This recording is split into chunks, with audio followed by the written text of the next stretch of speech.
Good afternoon. This lesson is for a 7th grade ELA class. It could be adapted into a 6th or 8th grade class as well. And we are doing standard ELA GSE 7W3.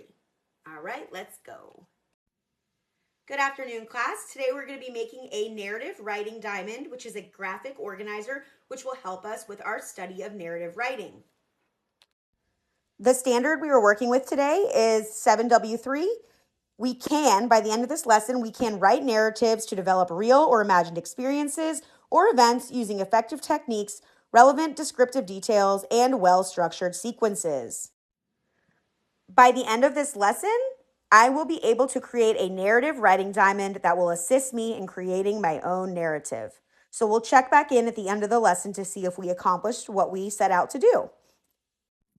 So you may remember, I hope you remember, our previous lessons about what constitutes a story when we've created plot outlines. Now, while this does have certain nuances and elements of a plot outline, this is specific to narrative writing. So the first thing I want you to do is get out a piece of paper and a marker. If possible, try to get more than one color, and we will begin.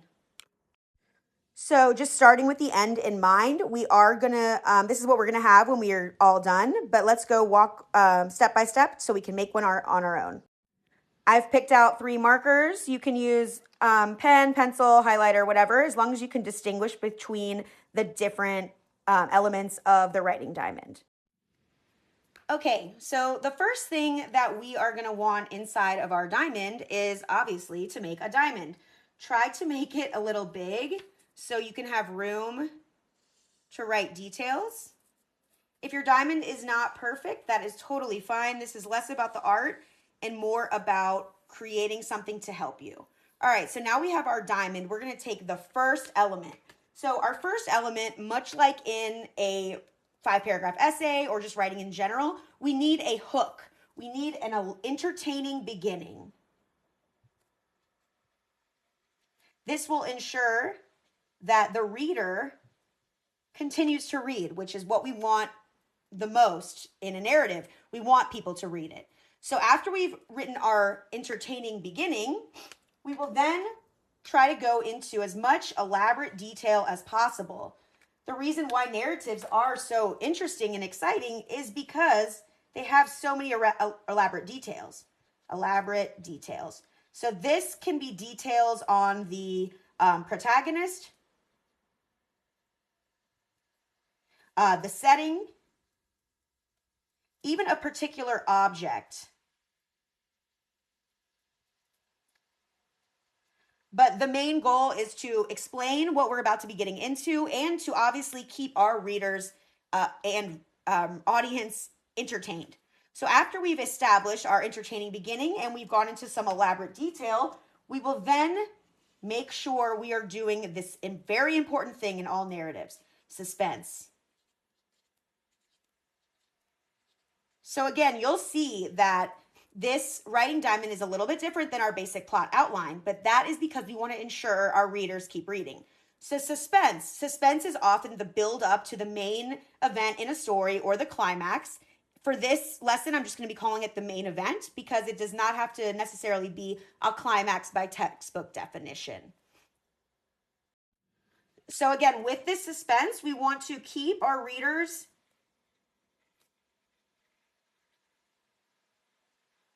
entertained and interested. Because this, of course, will lead on to our main event or climax. But for this purpose, I'm going to be calling it the main event.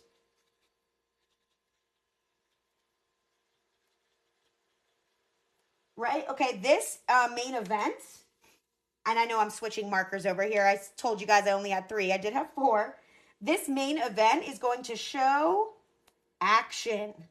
Not going to tell action, it's going to show the action, because in a story, we want to see what's happening, similar to a movie, a podcast, or a TV show. So we're going to make sure to show that action by slowing down and explaining. Okay? After that, we want to make sure to include Here's our friend again, the description. Include description and main character's thoughts and feelings.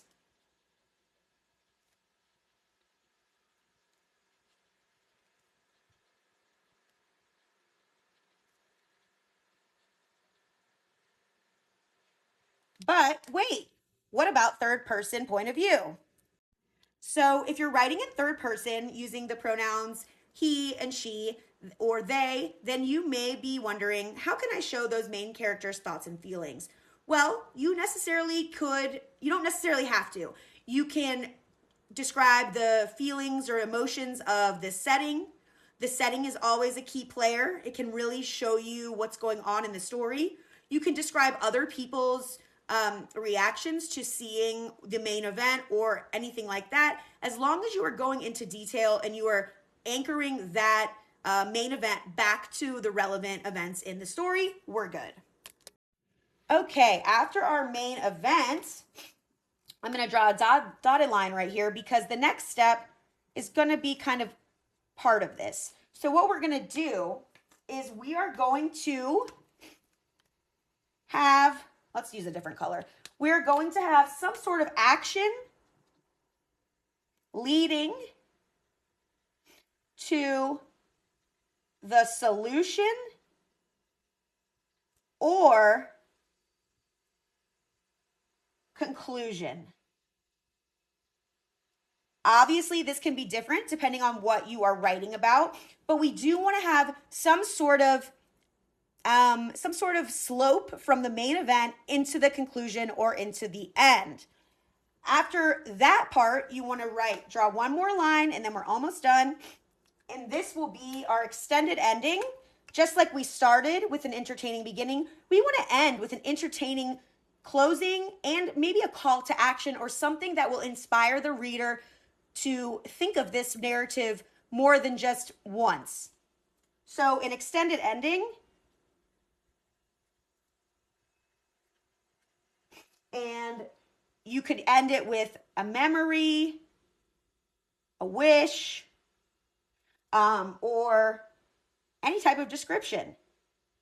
This is not by the book. You can choose what you would like to on this ending part, but to have this outline is going to be really helpful. So now if you look back at our plot outline, you'll see we have the exposition, which goes with the entertaining beginning or the elaborate details. That's how you hook your reader in.